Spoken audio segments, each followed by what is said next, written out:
Oban, good morning. Punta tayo rito sa Don Pedro Cayetano Complex sa may Balagtas Central School. Tingnan po natin dito yung mga nag-evacuate mga kauban. Pupunta tayo dyan, oh. So, yun, lalim po na ang tubig dito ngayon.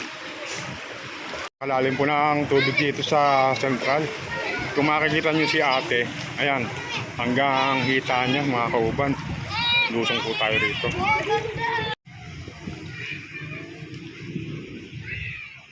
Ayan, mga taga Purok 5, Purok 6, oh. Ayan, naabot na po ng tubig. Ayan, oh.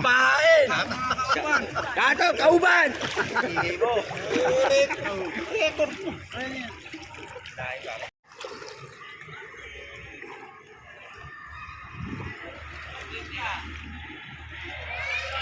Ando si mama doon. So, ayan, dito tayo sa loob ngayon ng complex mga kauban. Minakita po tayo rito mahabang pila.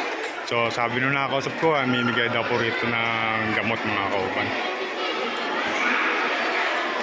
Sir Derek, nurse po ng RHC yan mga kauban. So, sir, ano yung, matandito kay sir? Ano po yung ano yun, sir? Usually, syempre, tinitingnan namin kung sino yung may mga evacuees na may mga problema, lalo-lalo yung sa baha at may mga sakit, gaya ng ubo, sipon. So, yun sir, nagdi-distribute po kayo ng, ng gamot ngayon? Yes po, at may kasama po tayong doktor, si Dr. Charles. Yun. Sino mo sila? Yan.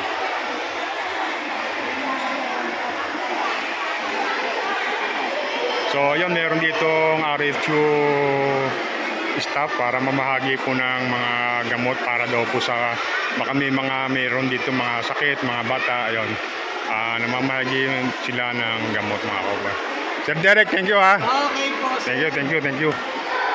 So, ayan, ito po yung sitwasyon natin dito sa Don Pedro Cayetano Complex, yun. Napakarami po rito evacuees, mga nalapit po sa kailugan natin, mga inabot po ng baha, yung kanilang mga bahay, mga kauban. Napakalalim po ng tubig. Nung pumasok nga po ako, halos hanggang singit ko na yung tubig mga kauban. Buti nag-short na lang po tayo. So yun, ilang araw na rin sila dito mga kauban. At suportado naman ang pamalang bayan, yung mga taong narito mga kauban, at hindi pinapabayaan. So yun, baba tayo.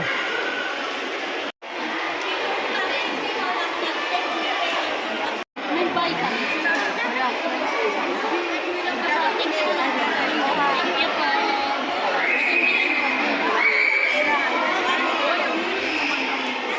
Ito po yung lugar noong kanilang napakaluwag naman po.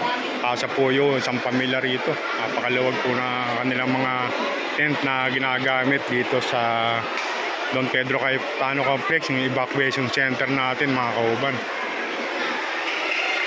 So dito mahaba pa rin yung pila dahil nga po sa namumudbog na gamot dito mga kauban.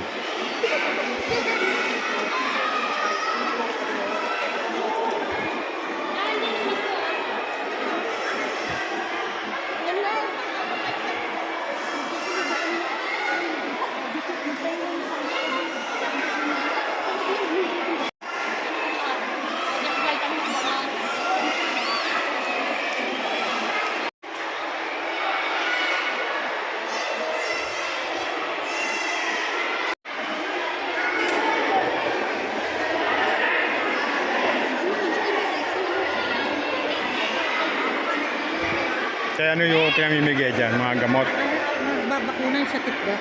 Nagbabakuna sila kung may tikdas ba? Pangontra sa Tikdas. kahit bago, wala pang tikdas, pwede lang bakunahan. 5 taon. Pababa. 5 taon pababa, babakunahan na. Tapos namimigay din sila ng gamot. Ate, saan po ba kayo? BSW, saan po? Barangay po kayo sa barangay? Wawa. BSW ng barangay Wawa. Sir. Ito po si Ate Rosa. Ito po si Ate Rosalie. Yan. Katulong po ng taga-RHU sa pamimigay ng gamot. Nag-a-assist. Yan po si Ate Rosalie. Sige ate, bye-bye.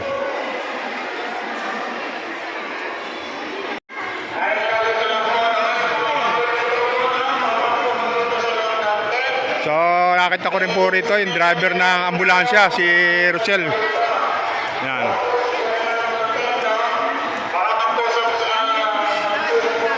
So yun, may nag-a-announce doon. Nagbibigay ng balbala.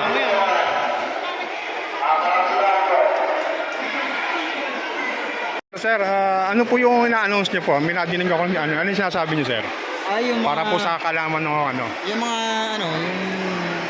evacuees na nagluluto kasi sa loob. Baka mag-cause kasi ng sunog yung Bawal po magluto. bawal magluto. Kumbaga, saan sila pwede magluto kung gusto nila May magluto? designation area doon sa may labas talaga. Kasi baka masira din yung bagong Hindi, paano yan? Sa labas may tubig. Dito sa mga ganito. Ito sa may area naman doon na doon sa may loob ng bodega pwede yung paglutuan. Okay. Pwede po magluto doon. Okay, salamat sir ha. Okay, thank you. Ito po yung taga Barangay Wawa, Barangay Tanod po. Ina-announce daw po niya na bawal po magluto, lalo na po sa loob ng tent. Dahil baka nga po magkaroon ng cause ng sunog pa dahil yung tela po nito madaling magliyab eh. So may designated area daw po doon po sa may malapit sa stage na pwedeng paglutuan yung pinaka-kusina mga kauban. So yon, okay din si kuya, bibigay ng babala sa mga evacuees na bawal nga pong magluto dito mga kauban. So yun mga kauban, bumalik na tayo at nakakita ko medyo umuulan na. Baka abutan pa tayo rito ng malakas na ulan sa Congress, hindi tayo makalis. So yun, babay na sa mga followers, sa mga hindi pa ako nakapag-follow, maraming salamat. So yun, kumakaway si kaibigan. Malakas na po yung ulan mga kauban, napakalalim po ng tubig. Ayan.